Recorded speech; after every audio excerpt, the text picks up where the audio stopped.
Let me tell you something that almost nobody in the financial world is willing to say out loud. If you're in your 40s or 50s and you're worried you've missed your chance to build real wealth, you're being sold a story that simply isn't true. In fact, some of the most successful wealth-building journeys I've ever seen didn't begin at 25. They began at 42, at 47, at 51. And today, I want to show you why. Because there is a number that changes everything. Imagine someone who is 45 years old. No giant inheritance, no trust fund, no winning lottery ticket. Just an ordinary person earning a decent income and deciding that enough is enough. If that person invests $27,000 per year into broad market index funds and earns the market's long-term average return of around 10%, 10 years later they're looking at roughly $430,000. Now add something else. A side income stream producing $1,000 per month that gets reinvested instead of spent. Suddenly, that number climbs beyond $500,000. Add one carefully chosen asset that builds equity while generating cash flow, and the picture changes dramatically. Now you're talking about the possibility of reaching $1.2 million, $1.4 million, even $1.5 million within a decade. And before anyone says that's impossible, let me stop you right there. This isn't a fantasy. This isn't motivation. This is mathematics. But before we talk about how to build that kind of financial machine, we need to address a lie that has discouraged millions of people for years. You know the chart. You've seen it in books, seminars, podcasts, and probably every personal finance course ever created. There are always two people. One starts investing at 22, the other starts investing at 35. The early investor wins by a mile. The lesson is always the same: start early. And that's good advice. But here's what nobody tells you. That lesson was written for people who have 40 years ahead of them. You don't. And when your timeline changes, the entire game changes. For someone with 40 years, patience is everything. For someone with 10 years, intensity matters just as much, maybe more. The 22-year-old can afford to be casual. They can save a little, invest a little, ignore their accounts for decades. Time does most of the heavy lifting. But when you're 45, 48, or 52, you don't have the luxury of casual. You need focus, you need purpose, you need deliberate action. And that's exactly why you are not as disadvantaged as you think. In fact, you have advantages younger people would love to have. You have experience, you have skills, you have professional credibility. Most importantly, you're probably earning more today than you were 20 years ago. Think about it. A typical 45-year-old often earns significantly more than a typical 25-year-old, sometimes 30%, sometimes 50%, sometimes much more. Yet every compound interest chart assumes both people invest the same amount of money. Real life doesn't work that way. The 25-year-old may have time, but you have earning power. And earning power can change everything. I've spent decades studying women, money, careers, investing, and financial behavior. One pattern appears again and again. People dramatically underestimate the value of the skills they've accumulated. They assume wealth comes from extraordinary talent. In reality, wealth often comes from ordinary skills applied consistently over time. A project manager doesn't realize businesses will pay for their expertise. A nurse doesn't realize healthcare organizations need consultants.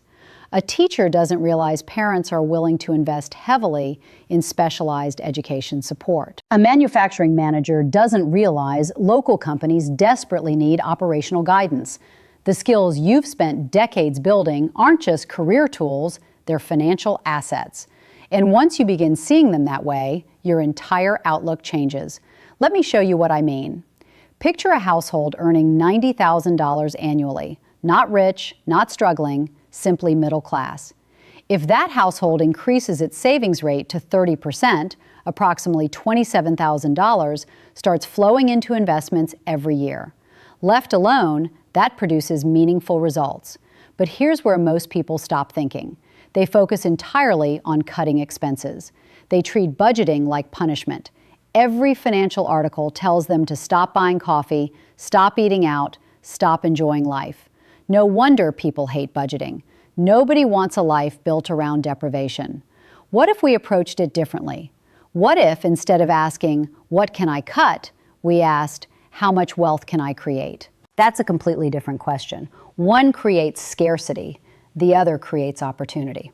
I call this an offense mindset. Most budgets play defense. An offense budget plays to win. Instead of obsessing over every tiny expense, you focus on the biggest levers in your financial life: housing, transportation, food, recurring lifestyle expenses. These four categories typically consume the majority of household spending, and small changes here create massive results. I've seen families reduce housing costs by relocating slightly farther from expensive city centers. Not hours away, not across the country, just enough to create meaningful savings. Suddenly, $800, sometimes $1,000, sometimes even more, gets redirected every month. I've seen couples eliminate one vehicle and free up hundreds of dollars immediately. I've seen individuals uncover subscriptions they forgot existed: streaming services, memberships, premium apps, monthly charges that quietly accumulated over years. The beauty of these changes is that they don't require daily willpower. They require one decision. Then the system runs automatically. And automatic decisions are powerful because they remove emotion from the process. But the offense budget isn't just about reducing expenses. The second half is increasing income. And this is where many late starters have an enormous advantage. Let's talk honestly. Most people spend decades becoming very good at something. Then they allow only one employer to benefit from that expertise. Think about that. You spend 20 years learning valuable skills. Then you monetize them in exactly one place. That's like owning a valuable asset and only using 10% of its capacity. The goal isn't necessarily to work more. The goal is to work smarter. Can you consult? Can you coach? Can you teach? Can you create a specialized service? Can you solve a problem businesses are willing to pay for? The ideal side income isn't another exhausting job. It's an extension of expertise you already possess. Even an extra $1,000 per month can dramatically accelerate wealth creation. And unlike cutting expenses, income growth has virtually no ceiling.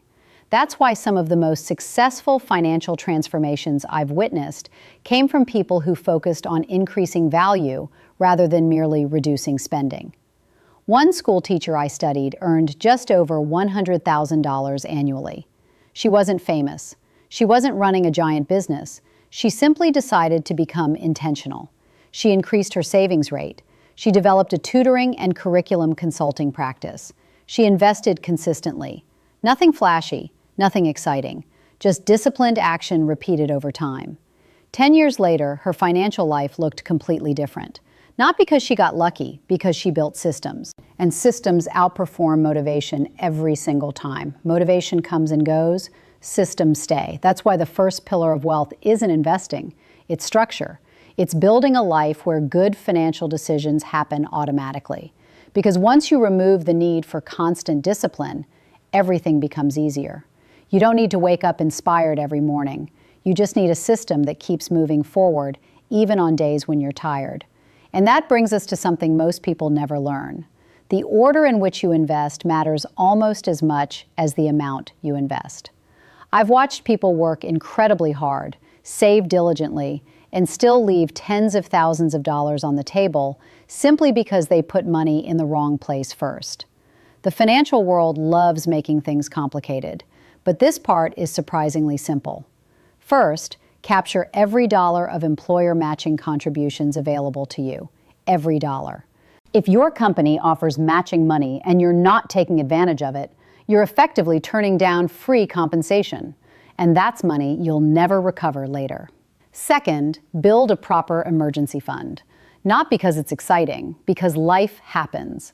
Cars break down, roofs leak, medical bills arrive unexpectedly. Without an emergency fund, every crisis becomes a financial setback. With one, a crisis becomes an inconvenience. That's a huge difference. Third, maximize every tax-advantaged account available to you. The tax savings alone can significantly improve long-term outcomes. Many people focus entirely on investment returns while ignoring tax efficiency. That's like trying to fill a bucket while water leaks from the bottom.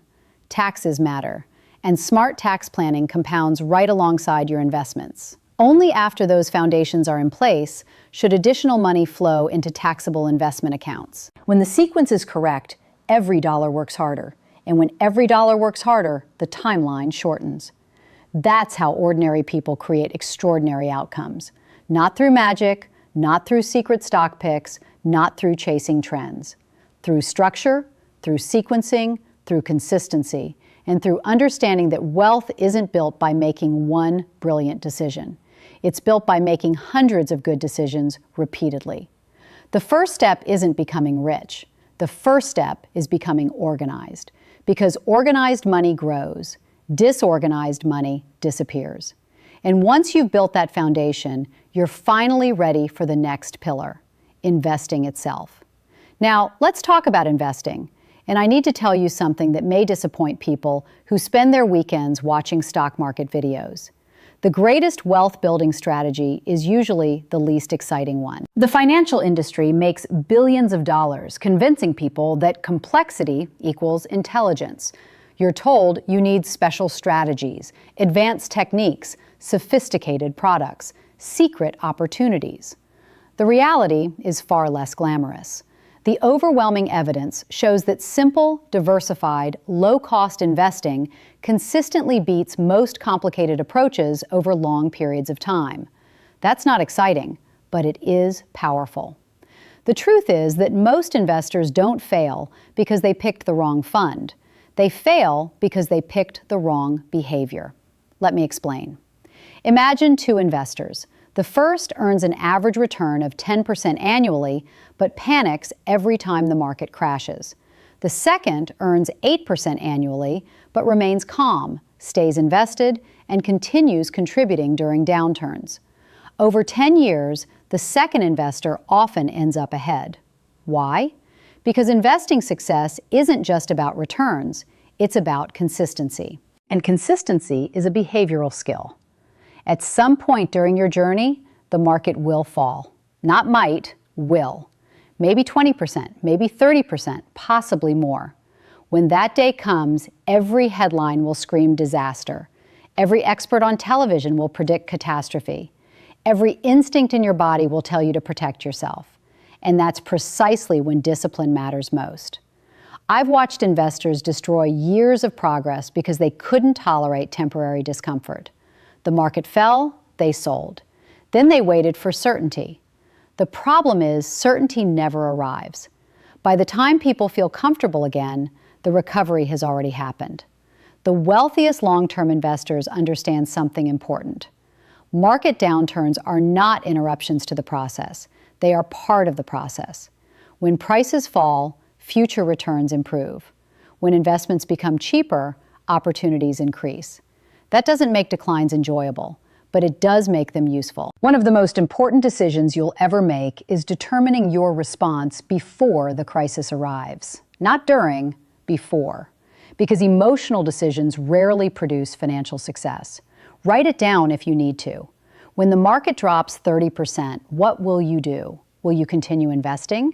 Will you increase contributions? Will you stay the course? Make the decision now while you're calm. Future you will thank you. The goal isn't perfection. The goal is persistence. And persistence becomes easier when your portfolio is simple. A diversified collection of broad market index funds gives you exposure to thousands of companies around the world. You're not betting on one CEO, one industry, one prediction. You're betting on human innovation itself. You're betting that businesses will continue solving problems, creating products, serving customers, generating profits. History suggests that's a very good bet. But investing alone isn't enough to compress a wealth-building timeline into 10 years.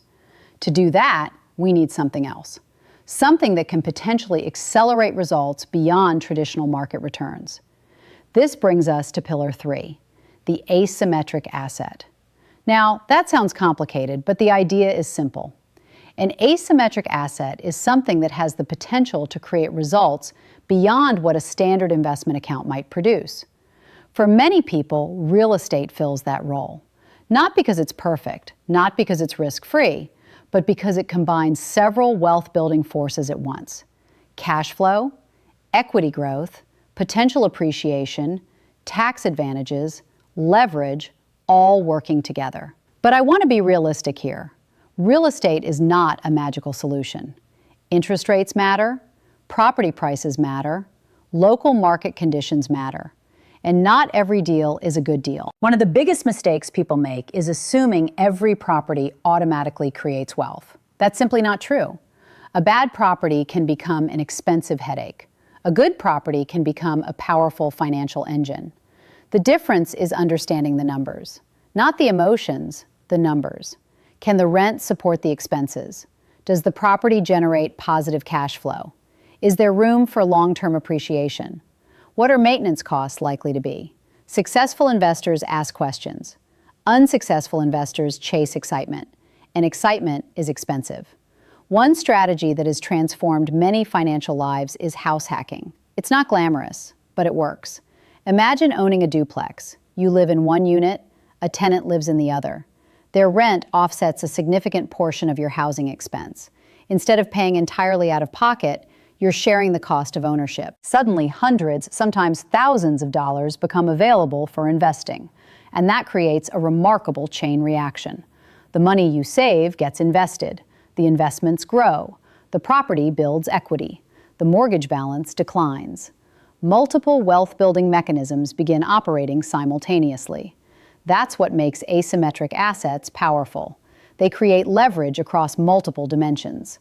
However, not everyone wants to become a landlord, and that's okay. There are alternatives. The principle matters more than the specific vehicle. Some people invest in publicly traded real estate funds. Others build small businesses. Some create digital products. Others develop consulting practices. The common theme is ownership. Ownership creates leverage. Employment pays for your time. Ownership pays for systems. The closer you move toward ownership, the more opportunity you create for wealth acceleration. One nurse I studied purchased a modest duplex early in her financial journey. Nothing fancy, nothing luxurious, just a property with solid fundamentals. Over the following decade, appreciation, principal reduction, and rental income combined to create substantial wealth. Not overnight, not magically, gradually, predictably, consistently. That's how real wealth is usually created. Slowly enough that people underestimate it, then suddenly enough that people become impressed by it. The challenge is staying committed during the slow phase, because every wealth-building strategy has a boring middle, and most people quit there. They start excited, then progress feels invisible. Results arrive slower than expected.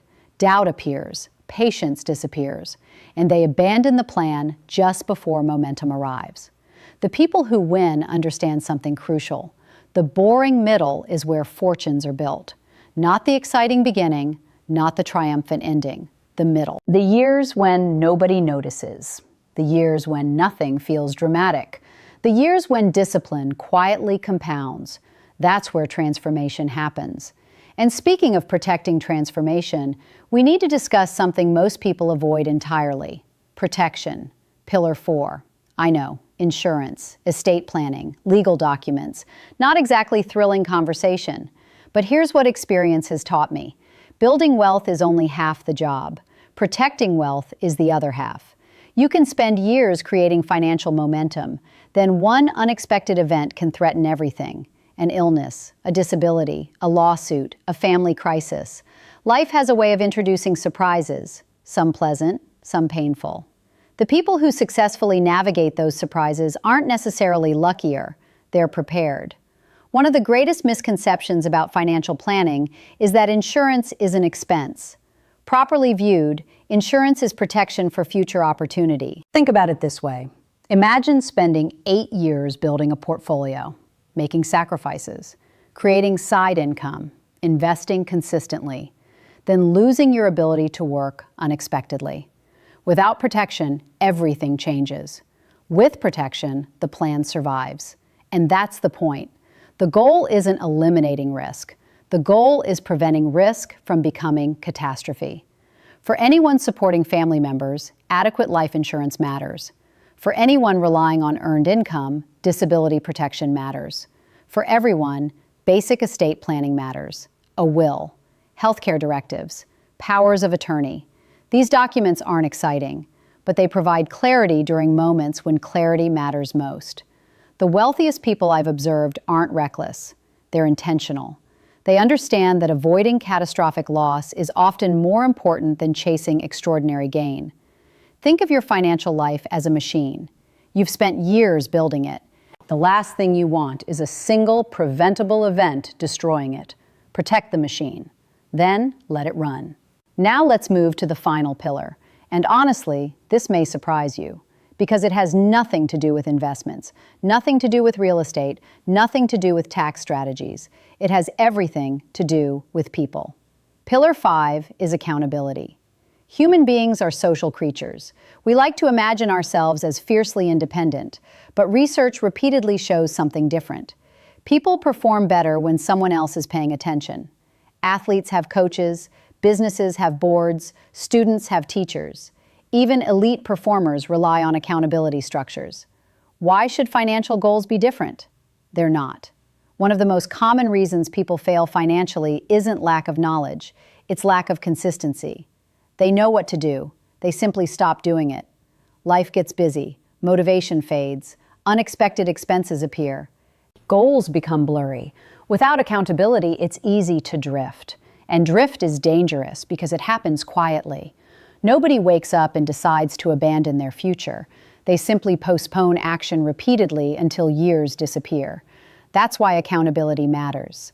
Find someone serious about improving their financial life. A friend, a sibling, a coworker. Schedule a monthly conversation, 30 minutes. Review progress, share wins, discuss challenges, stay honest. No judgment, no competition, just mutual commitment. That simple habit can become one of the most valuable financial decisions you'll ever make, because accountability transforms intention into action, and action is what changes outcomes. By this point, you may be wondering whether all of this sounds overwhelming. 5 pillars, 10 years, multiple moving parts. I understand. But remember something important. You don't build everything at once. You build step by step, one decision, one habit, one improvement at a time. The goal isn't perfection, the goal is progress. And progress compounds, just like money does. Every positive action creates momentum. Every month builds confidence. Every year expands possibility. Eventually, something remarkable happens. You stop viewing financial independence as a dream. You begin seeing it as a destination supported by evidence, by numbers, by systems, by actions you've already taken. And that's when everything changes. Because once belief becomes grounded in reality, commitment becomes much easier. The journey no longer feels hypothetical, it feels achievable. And achievable goals inspire action in ways impossible goals never can. Because information without a roadmap rarely changes lives. You now understand the 5 pillars: the offense budget, strategic investing, an asymmetric asset, protection, accountability. Individually, each pillar is powerful. Together, they become transformational. Think of them as parts of a single machine, a machine designed to convert income into freedom. The mistake most people make is focusing on only one piece. They obsess over investing while ignoring savings. They chase higher income while neglecting protection. They buy assets without building accountability. Real financial success comes from alignment. When all 5 pillars move in the same direction, momentum becomes extraordinary.